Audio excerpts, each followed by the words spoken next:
आज महाराष्ट्रातील या जिल्ह्यांमध्ये पाऊस पडणार। मतदानाच्या दिवशीही महाराष्ट्रात पाऊस पडणार का?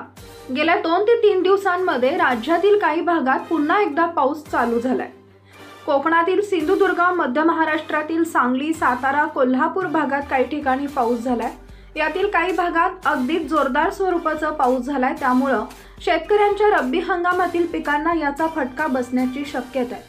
रब्बी हंगामातील पिकांची नुकतीच पेरणी पूर्ण झाली आहे आणि अशा परिस्थितीतच राज्यातील काही भागात पाऊस झाला असल्यानं याचा पिकाच्या वाढीवर विपरीत परिणाम होईल असं मत शेतकऱ्यांकडून व्यक्त होतंय।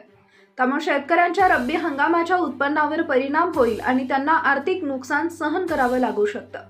दरम्यान आता ज्येष्ठ हवामान अभ्यासक पंजाबराव डक यांनी महाराष्ट्रात आणखी किती दिवस पावसाचे सत्र सुरू राहील या संदर्भात माहिती दिली आहे।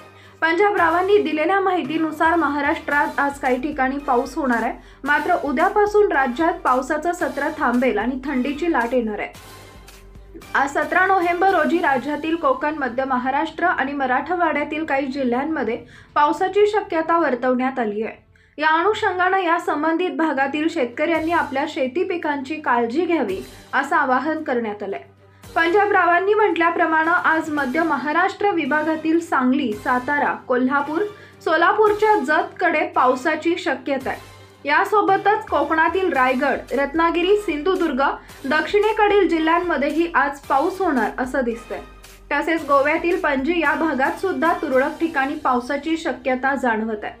मात्र उद्यापासून अर्थातच 18 तारखेपासून महाराष्ट्रातील हवामान पुन्हा एकदा कोरडं होणार आहे आणि राज्यात थंडीची लाट येण्याची शक्यता आहे। उद्यापासून महाराष्ट्रात थंडीची तीव्रता वाढणार आहे। 19 तारखेपासून राज्यातील अनेक भागांमधील तापमान 12 ते 13 अंश सेल्सिअस पर्यंत खाली येईल असं सुद्धा पंजाब डक यांनी यावेळी नमूद केलंय। नवीन अपडेट मिळवण्यासाठी आपल्या YouTube चॅनलला सबस्क्राईब करा व डिजिट व्हिडिओला लाईक करा। धन्यवाद।